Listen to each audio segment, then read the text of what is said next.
To my French Roses clock project. This project is really kind of a unique one. The background is done with an image transfer over a base color. And then I've used Decor's new chalky finish paints, and I've used their new chalky finish Crackle, and it cracks really, really easily. It's really cool. And then I've used the cream waxes to antique, and then I've used metallic or metal embellishment type things in the middle here. The clock is easy to paint, it goes very quickly, and you're going to learn a little bit about painting roses, making a distressed finish, and I think you're going to have a lot of fun. So we're going to prep our clock with some all-purpose, multi-purpose sealer by Decor, and we're going to just put an even coat on and allow it to dry. You don't necessarily need to seal these kinds of surfaces. This is MDF, or this is Masonite, sorry. You don't have to seal it to protect the wood or anything like that, but I've noticed that sometimes my paint likes to chip if I don't do a prep coat. So what you're doing is you're making a paint sandwich. So this is chemically based to connect with the paints that we're going to use on top, and then the varnish is chemically based to penetrate through to all those layers, so everything kind of is like melded together by the time we're done. And if you take away one part of the sandwich, then you don't have any bread holding everything together, kind of thing. So you get it sealed, allow it to dry, and then you're going to know that things aren't going to chip and peel later. We're going to take our antique white and our bleach sand, and we're going to slip slap the two colors. And actually, we're not going to do that. We're going to take our antique white and base coat our clock. And the reason I say this is because watch what happens if I slip slap. It removes the paint. So I've got to get one coat on there, and then it will slip slap and remove to the base color that I like. So I'm just going to get one color or the other, and in this case I'm doing the antique white, and I'll allow it to dry, and then we'll slip slap. Alright, we've got our one coat of antique white on there, and I think I've killed another bottle. So we'll put a coat on.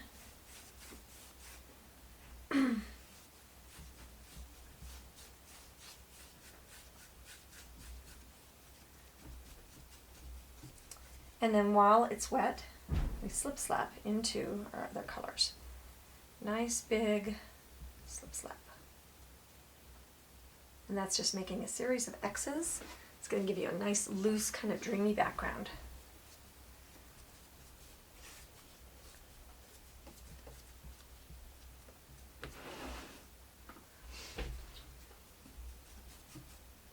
If you need to pick up some water while you're basting to keep things moving, you can. I'm on my nonstick craft mat, and that is an awesome thing because it will just wipe up clean, so I can make all the mess I want right on there. You can use your glues and your mediums and all kinds of things, and they don't stick. Even hot glue doesn't stick, and two-part epoxy. It's very, very cool. Okay, so we'll get that nice and... I just want a kind of moving background.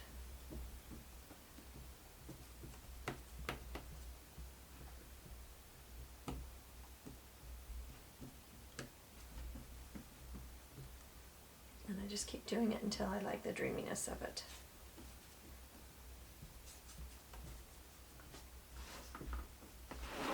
Getting there. Now I'm going to lay my brush down just a little bit to get rid of some of those choppy looking places where my brush laid down and made sudden marks.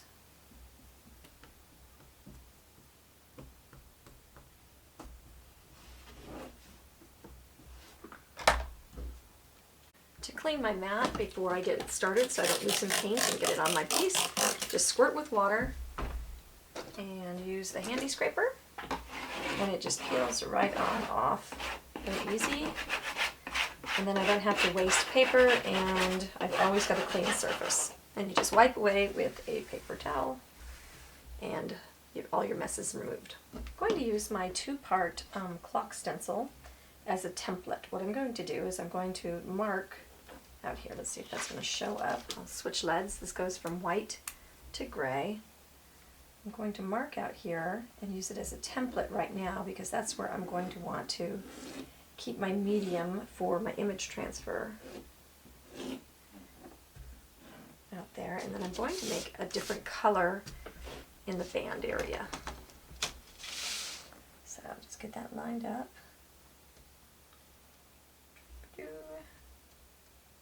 Somebody slid when she was marking.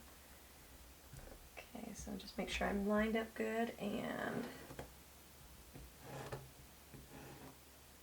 I'll figure out where I slid. Oops. Okay, and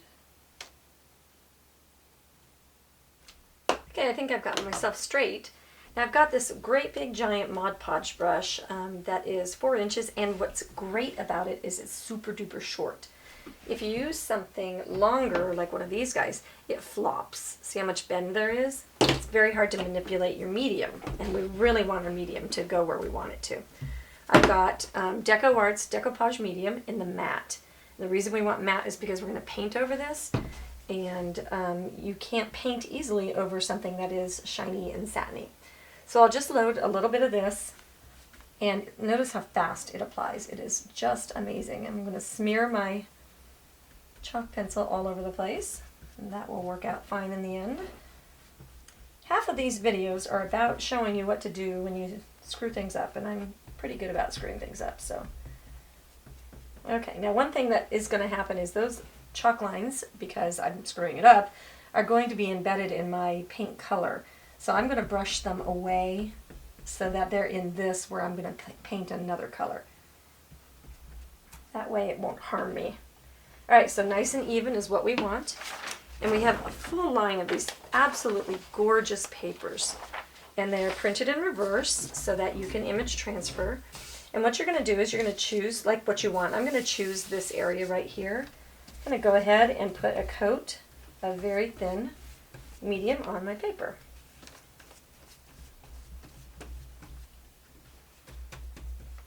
You don't want to cut your paper to size, because if you do that, then you will end up with, just kind of get that centered somehow. If you cut your paper to size, then you end up with medium escaping and getting on the back of things, and you don't want that. Okay, now I've got my paper on there basically, and so what I'm going to do is take this little cap that's very smooth and a little bit concave, and I'm just going to rub on the back. Okay, so my Eiffel Tower is slightly off the edge, that's good.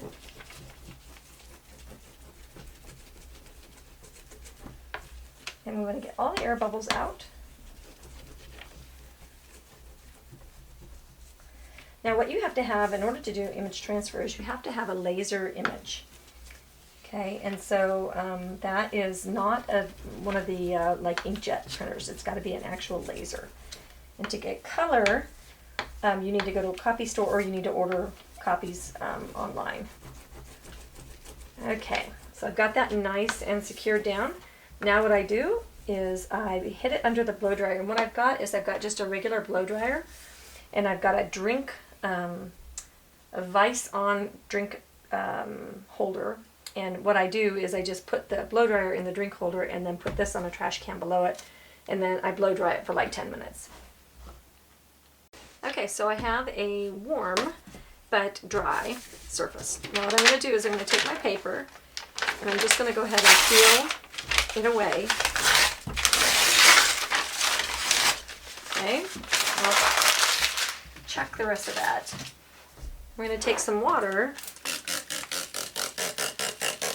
You want a lot of water because you want it to saturate the paper. And then you're just going to let it kind of sit there and soak up some water for a little bit. Yeah, that's not quite.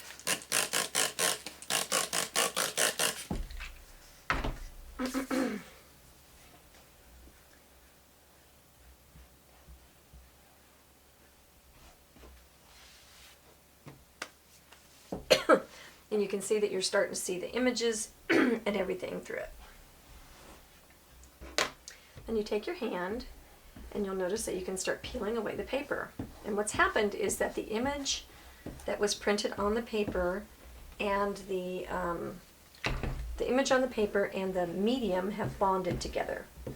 Okay, so now what your job is to take the paper off of the back of the image. And you get the big stuff off first. And you need a little bit of friction, so don't have it so wet you don't have friction, but you notice this is just rolling right off. And I'll probably have 3 times to do with this. I'll have to get it off and then do another layer. And you can also use a paper towel. Oops, a paper towel, not the one with paint on it.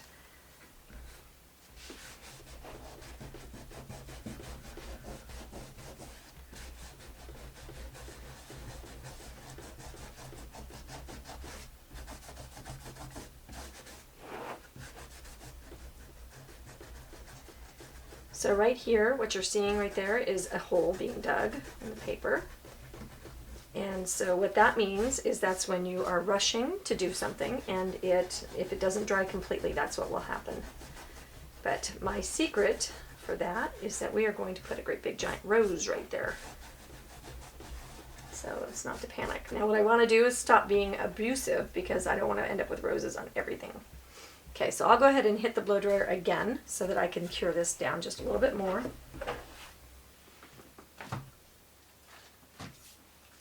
But you can see kind of where we're going with this. Okay, so we're dry again. Go ahead and with some water.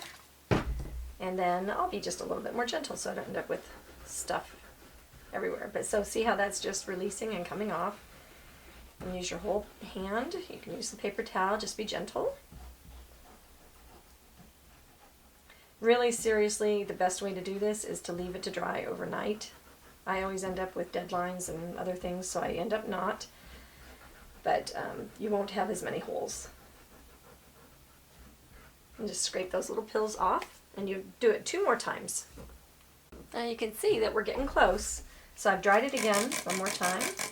I'll use water, but as I go along, I use less and less water. Let me see if I can find another paper towel.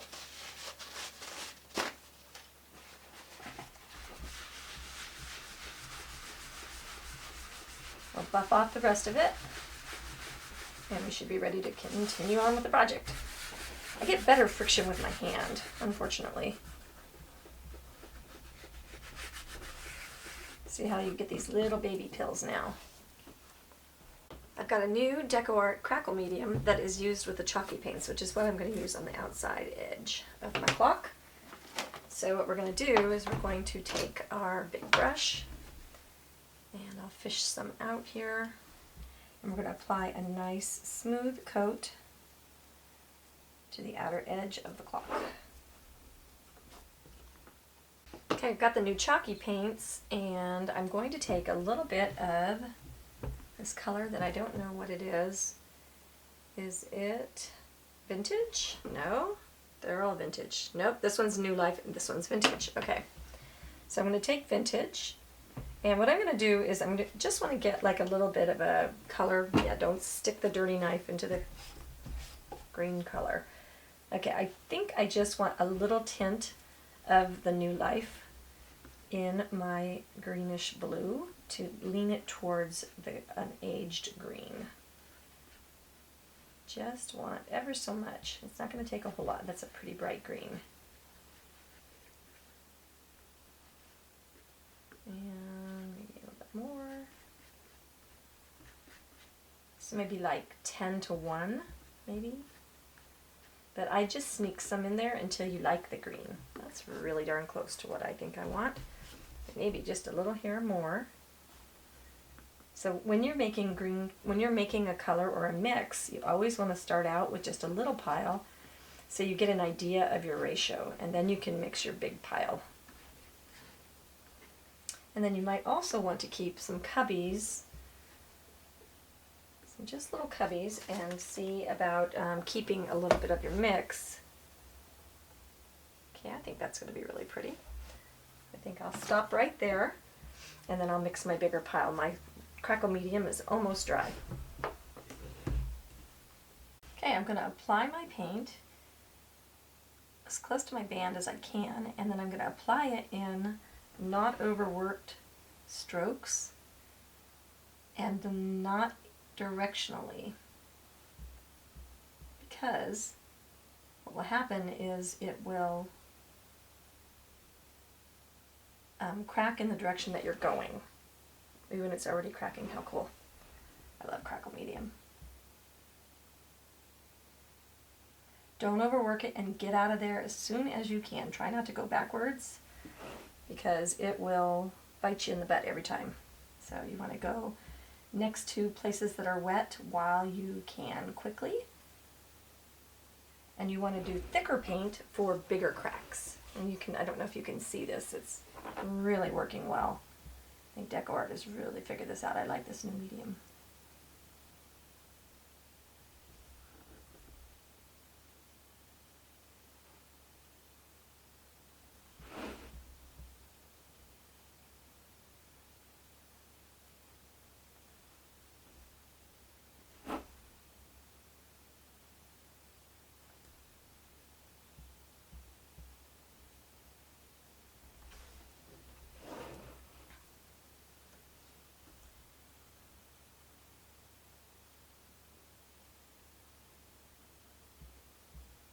Do it nice and smooth and quick.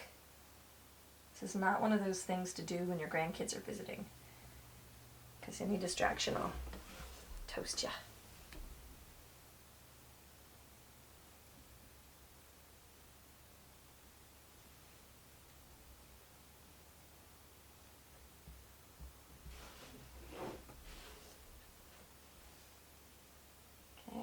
Meeting, I'm going to be careful just to pat that into that other side, but I'm going to pat it in there kind of thick.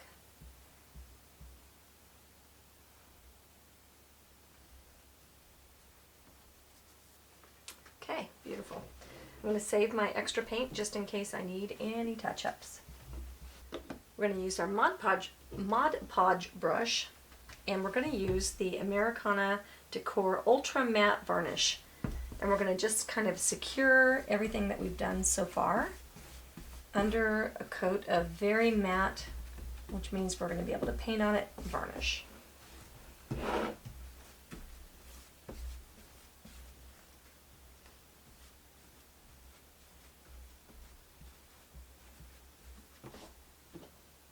To make our stencils non-bleed underable, we're going to use Tack It Over and Over, which is repositionable adhesive. So it makes your stencil like a giant Post-it note. And you can put it on anything except paper when you get done. And so I just put it on and allow it to dry clear. It takes about, I don't know, 10 minutes to dry.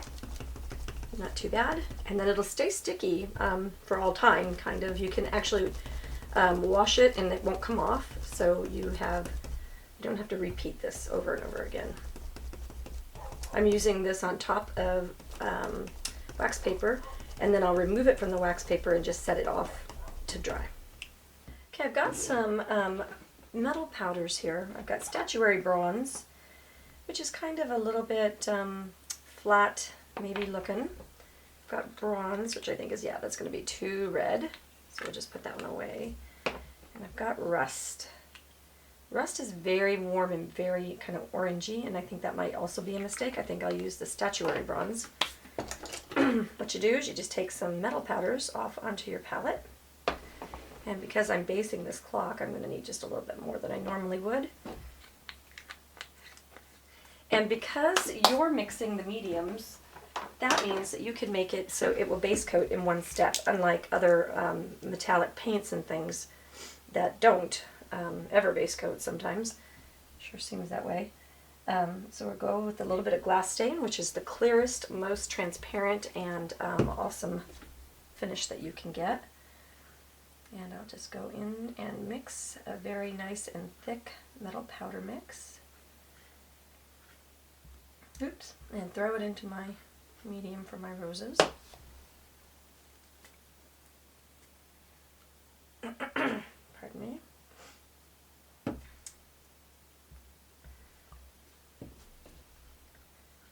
then that'll mix that, the color that we want it. And the neat thing about this is you can mix them. So that maybe is just a little bit flat. I think maybe I will sneak in a little bit of rust. And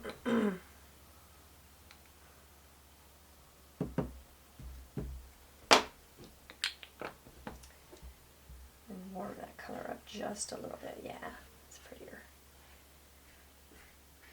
So you can make like a platinum-y gold instead of having it be like brassy gold and stuff like that. You really have a lot of autonomy with this when you start mixing your own metal powders. Okay, I think we're ready to put the clock face on the clock. Get over here.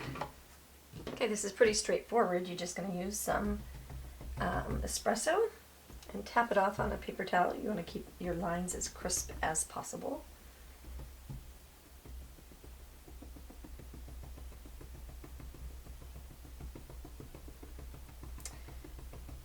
Okay, having a stencil to make clocks is amazing. So look how nice and clean that is. And then we're going to just pat that back down, and then I'll go over the top of it with a little bit of my metal powders and create a little bit of an aged look. I like it. Okay, and then I'm going to do that with everything except for this outer edge. And I want to put a check border, I think, on the outer edge. And they're two-part stencils, so you can't get the material bigger than this. So you just lay that over the top once you remove this one and continue down. And I'm not too sure about those words either, about doing the words. I'll see when I get done. Alright, we're going to take our faux finishing medium, and we are going to see where I put that rose right over that piece that I peeled off. We'll put some of this medium around here, and that is going to give us the ability to kind of do a little bit of stuff in our background, but have it remain sheer. So let's put some brown back here. Nice and sheer little glaze. Let's get some green out. What you do when you've got a glaze like this going is you've got you have a, I'll get my words together here in a second. When you do a little glaze like this, you're adding weight underneath your flowers, and so this will, and then we'll plunk out some little kind of leaf shapes too. Well, we've got that going on.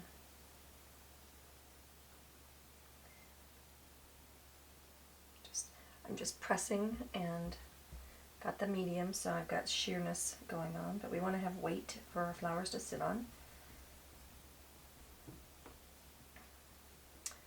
I love painting flowers. You know, I don't paint flowers enough. I think I need to paint some more flowers.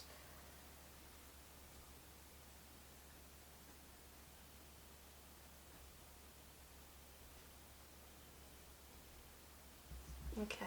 So see how this is going to just be just that little teeny bit of stuff here. So I'm going to put some, leave the green in my brush. I've got light avocado for the green. Actually, I think I'm going to mix a little bit more.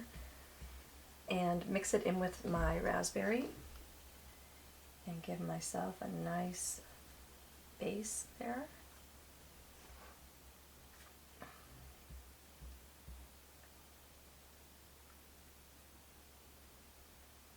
Little buds.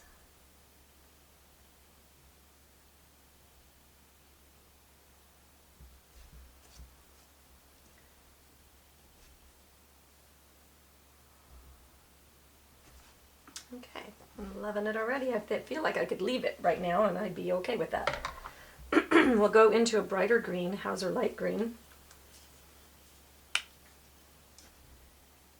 And one thing I want to share with you, we've created these labels for DecoArt Americana paints, and I've done a little swatch when I've opened the paint. Very difficult when I'm getting my paints out to tell what color this is. Love the labels, and then when I get a new bottle, I just take this cap off and put it on the other bottle. I just somehow forgot to do that with my Hauser light green. When you're looking at your table of paints, you can read right on top what they are, and you don't have to move them around to see. Alright, back into the medium and back into some Hauser light green. And now we're going to build just a little bit more of a brighter leaf.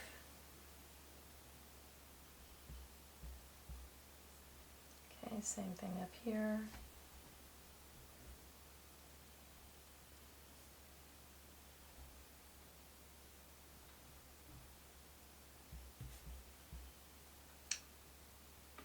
Okay, that's just going to add that little bit of fresher color. We'll go into Plantation Pine.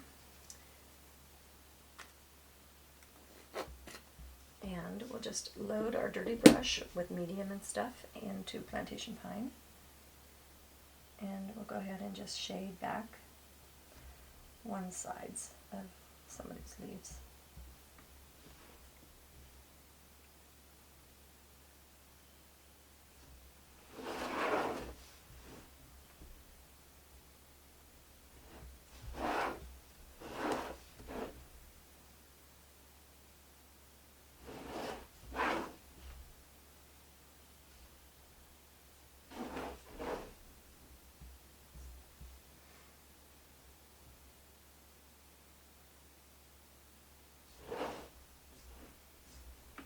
Okay, nice and dreamy. Got a big old leaf drawn there. Better put one there. Okay, now let's paint some roses. I want to find my brush. Okay, when I'm making a rose, I always practice at least one time before I start. I'm going to load my brush into my raspberry and maybe my raspberry mix. I'm feeling a little bit more like a toned rose instead of a screaming rose today. A little bit more of my medium. I want a sloppy kind of look, but it's not like puddly, okay? Then I'm going to load the toe, or the heel of my brush, pardon me, in my dark mix, which is Napa plus Antique Maroon. And I'm going to load the toe in white. Then I'm going to blend. And I want to see a transition all the way across, and I'm going to go back into my white and load it, and then I'll go back in and just blend it like one time sometimes. Okay, now I don't have a pink base right here to show you, but I'll just show you some of the strokes. So you're going to always go, I like a little bit more angular roses. You can do it angularly, and I'll show you the smooth way as well. So you're going to go across the back, and I kind of like a little pity-pat kind of move, so I'm just going pat, pat, pat, pat, pat, pat. Okay, and then I'll go back to my blending strip, pick up some more paint, maybe some more white, and then I make almost like a little house shape. Okay, if you wanted to do it the smooth way, you would just go like this. Okay, so that's just like a very fluid kind of pull. Reload, medium and things as you need them. Okay, then on your inside of your rose, you're going to go staggering, and I'm still patting. Okay, and if you wanted to do it smooth, you could just do it smooth.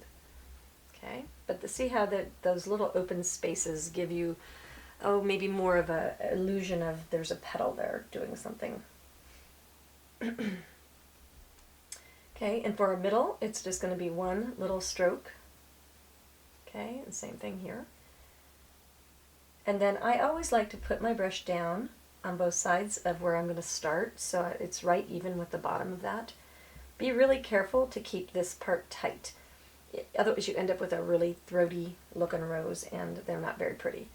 So now that I've done that, I'm just going to go inside of where I did that and leave that little mark. Okay, you can also connect them. Okay, there's just so many ways to make a rose. I'm going to add a little bit more medium to my brush. Maybe a little too much medium to my brush. A little bit more paint. Now I'm going to connect the outer petals. So I'm just going to make my little mark.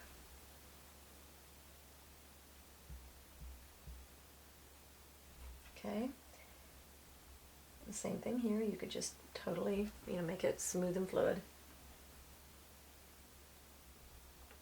Okay, and then we're going to make what I call the handles. Okay, so we're going to come out here and pull out like there's a little door. Okay, right out the edge of that bottom, the top row where it starts actually, and then pull it straight out. Now you pulled that out, now you're going to pull it down. Okay. And by the way, a slow rose is always an ugly rose. the more slow you make your roses, the worse they'll look. Now I'm going to start pulling across and closing the doors. Oh, you know what? I did that wrong. I need to go here and go down. I've got to have my light around. Okay, so now I've got the lower petals right there. So see how the highlight stays to the outside right there. And we're going to go inside and create those inner petals. Okay, and then I always put just a couple of little ha-cha-chas right there. To finish this one, you would just come outside. See, I default to strokey.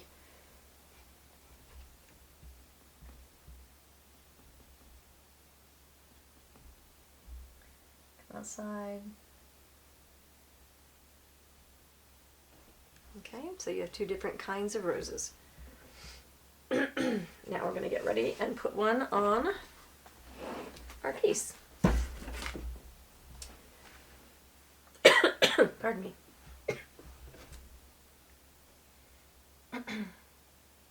Okay, I'll get my paint on there. And if I can get, let's see if I can do this way, because my paint swatches away over here. Okay, I want my rose to kind of be peeking upwards, so we'll go ahead and just start. And then this guy can be peeking this way. Maybe this guy is also peeking that way. I think I'm going to mix just a little bit of the green into my little plantation pine into my dark mix. That red is screaming at me right now and saying I'm very, very strong. See if that tones that just a little bit. Okay, we'll come over here.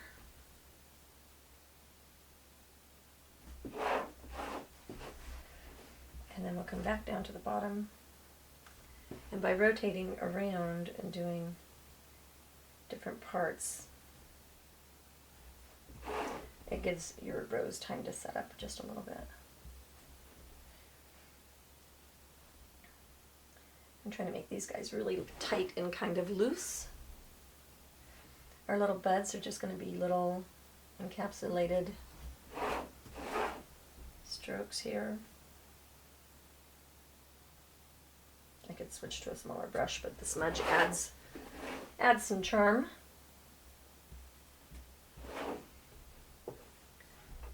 Okay, now we'll start closing things up.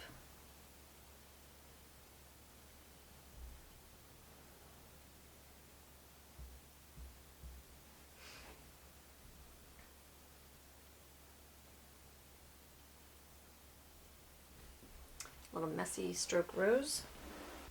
Okay, so we're closing things up.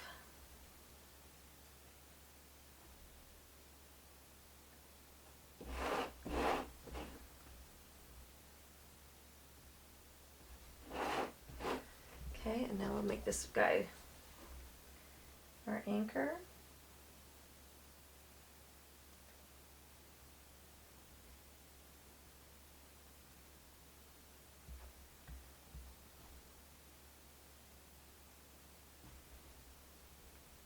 And I'm going to switch to a smaller brush for these little dudes right here.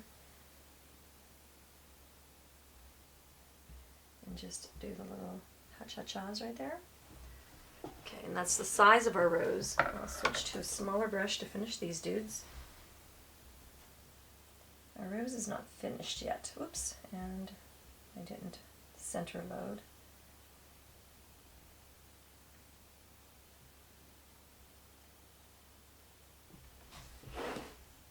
Okay, so now we'll come out and do the little dudes.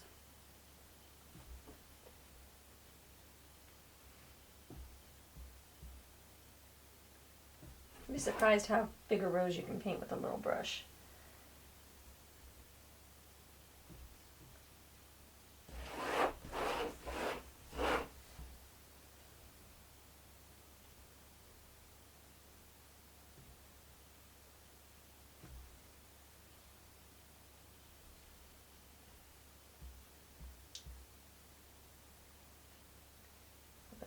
highlight on those guys. Add a little fantasy rose over here. Sometimes they don't have to have any structure at all.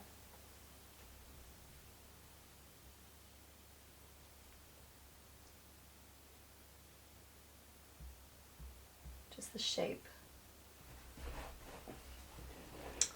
Okay. And we've got a couple of little beds over here.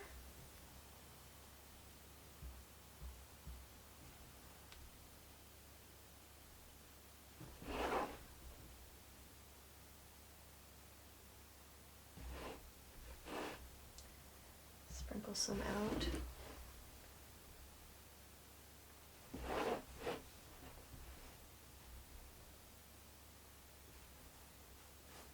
Okay, I kind of like it. Okay, we're going to take and we're going to shade the bowl of our rose. I'm going to sneak a little bit in there too.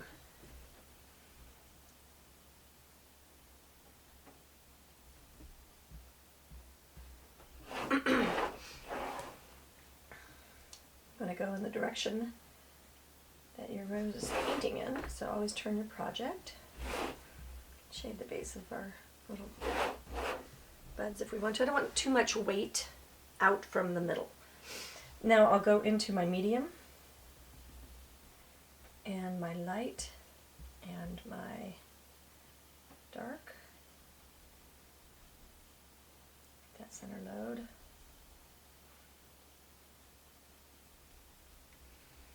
Things are a little bit juicy.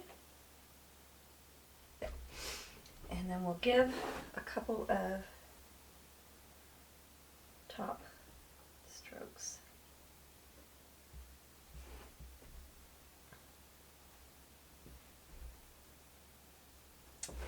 Anywhere where we need them. Okay. Okay, now we'll go into our soft black and just deepen our shading just a little bit.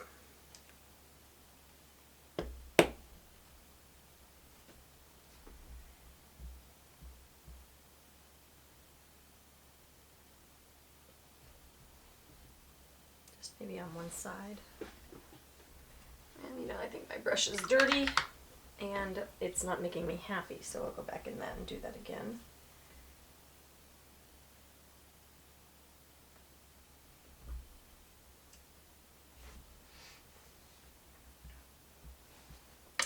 I'm going to take golden straw and we'll glaze just a little bit.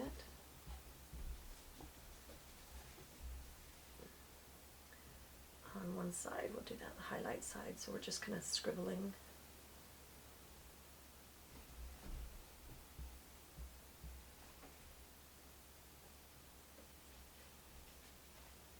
A little bit of a highlight. Little kisses of color. Can go back in and reestablish the white through that. Okay, now I want to go into my angle stippler, get it wet. I'm going to pound it open. I'm going to just really pound. I'm going to get some white paint, maybe just a touch of pink, and we're going to add some like baby's breath type stuff.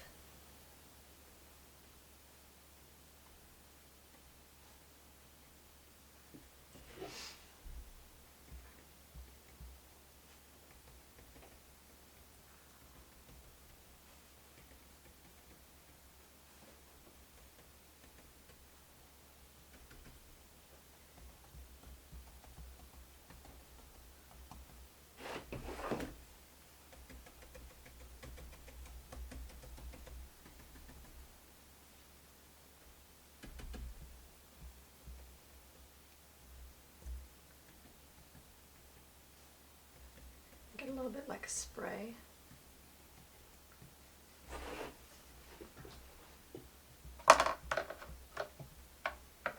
Okay, we'll make our leaves just a little bit more prominent. And I think I want to shade them with a little bit of asphaltum. lava water right there.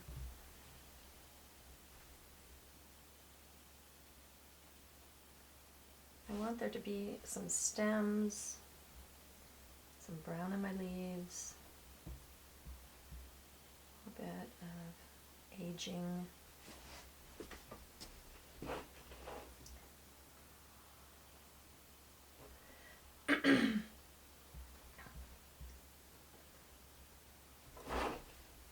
It's just kind of mushing.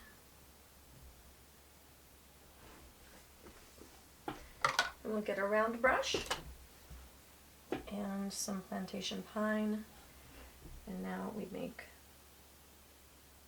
our little calyx.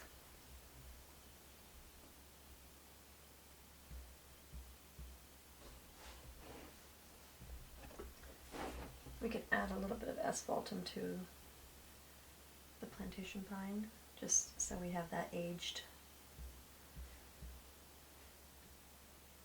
I'm going to pull them out towards the top, push. Got a little dark.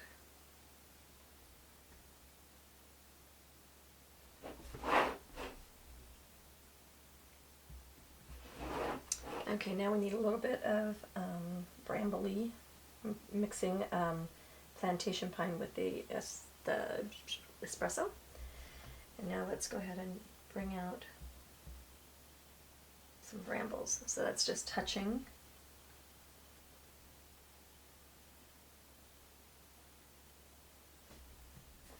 we'll just fade that out just a little bit.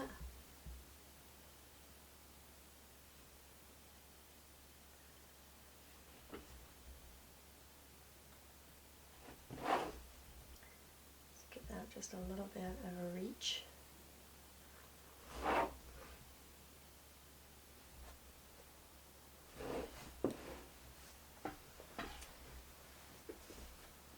Okay, I'm kind of digging it. And then we'll have just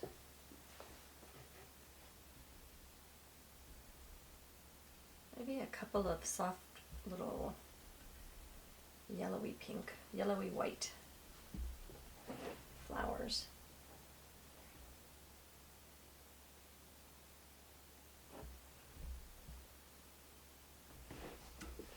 So that's golden straw plus white.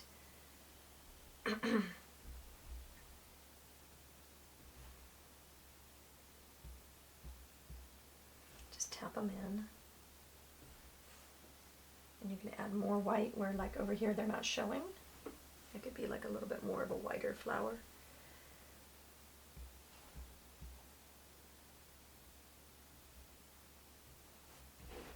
I like that little bit of something else going on. Bring some of that yellow color up here.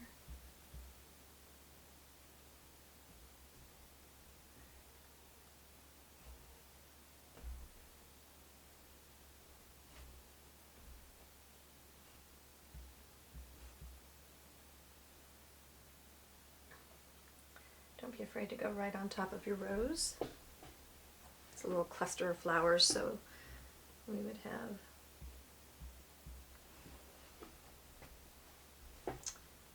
okay. So I think that we have a lovely little flower cluster. Now let's get an 1/2 inch rake and some of our dark mix, and we're going to thin it, greatly thin it. And we're going to press open our brush, and then we're going to spatter off over here strongly. And now I want to land some spatters right into my rose. So I'm going to anchor this and tap sharply. And that way they don't spatter all over the place. Okay, then I want to have some yellow, same thing.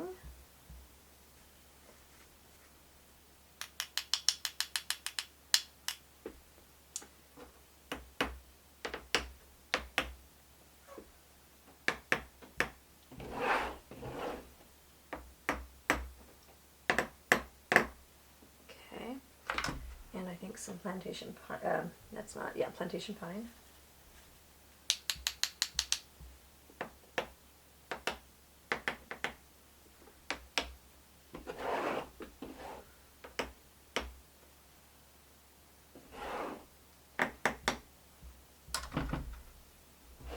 And a little bit of white.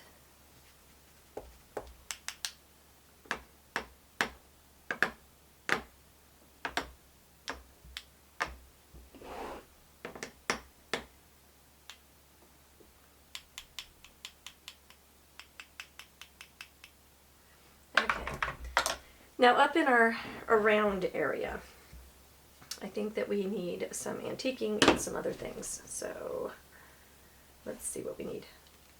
We have a number of tools available. This is a circle compass tool. You can put your marking tool in any one of these holes and just draw it straight around your piece. Okay, and it does all the way up to, I think, 24-inch circles. And then we've got banding stencils, so this would go on here.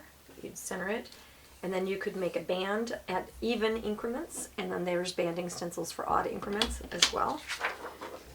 And then there's check stencils, which I love because we have actually made these so that they come out even every time. So you can put your check right at the end, right at the edge of your clock, and I think that's what I'm going to use today. Alright, so I'm going to use some of my saved mix, which is why we save mixes, because I want this to be a color that's in the family and there's not a bottled color like that. So I'm going to mix a little bit of plantation pine and burnt umber into this. I'm going to sneak it in. I don't want it to be really green, but I don't want it to be really brown.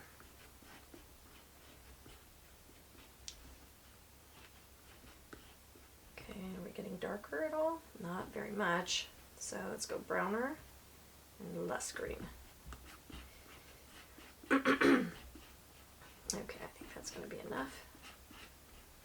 So now we have some kind of brown green that is a family member because we used the base color to mix it. Okay, so now we'll get this lined up so that our checks are where we want them. I think I want them to be on in between. Okay.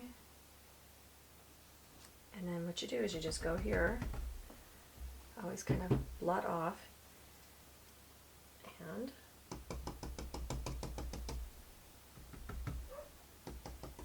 stencil. Let's see if we can even see these. Okay, it's kind of faint. I might want to go ahead and darken that just a little bit more.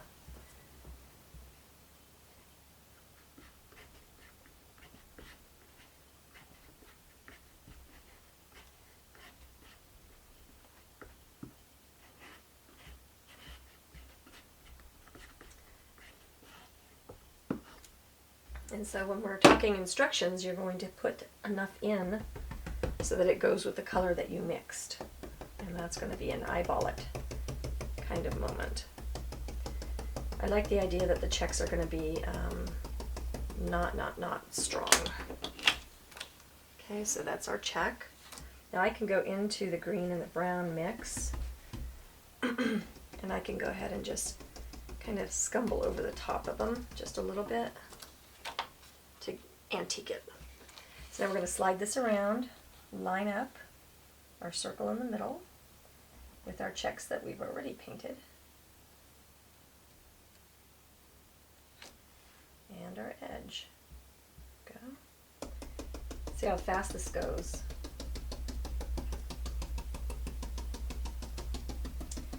And you can use these checking and banding stencils on any round surface, so you don't have to just use it on clocks.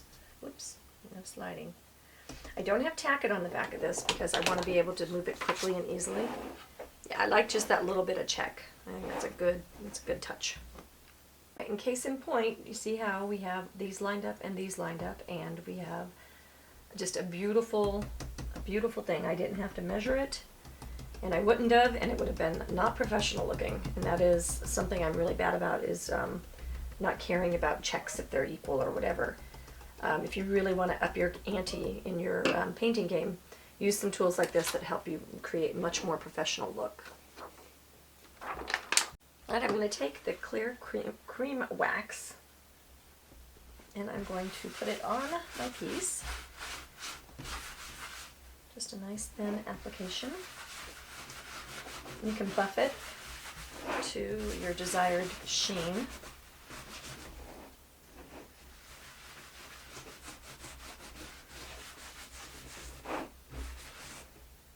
Probably could have put a coat of the matte finish on before I did this. That would have been probably a good idea. I feel pretty comfortable doing this by itself though. Okay, so get this dry. Okay, the feel of this finish is absolutely wonderful. I'm going to go into the, what color do we have here? Deep brown cream wax. I'm going to blot it off on my paper towel. And I'm going to just bring it out here and just antique those edges. It'll get into those cracks just a little bit. We'll bring it into the middle.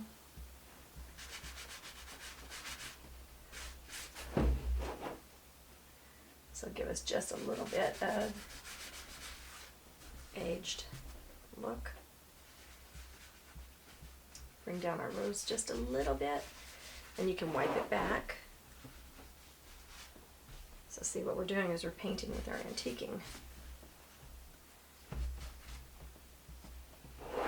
Okay. Oops. I don't want it all over everything. This would have been really cute with gold underneath here on the crackle as well. The secret to the antiquing, I think, and making it look really kind of cool is not to do it everywhere. You know, so maybe we want to have, oops, that be a heavier circle right there.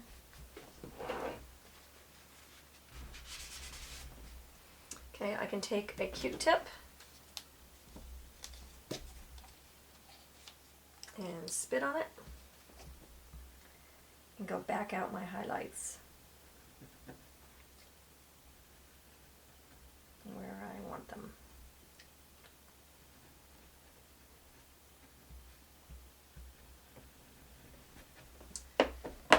Okay, and then I think the final touch is maybe just a little bit of spattering.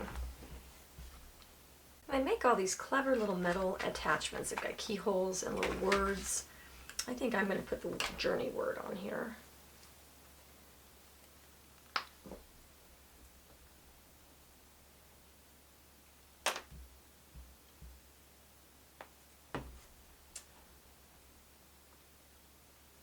I love mixing the two, the metals, and see if I'm centered and straight. And that won't interfere with our clock hands.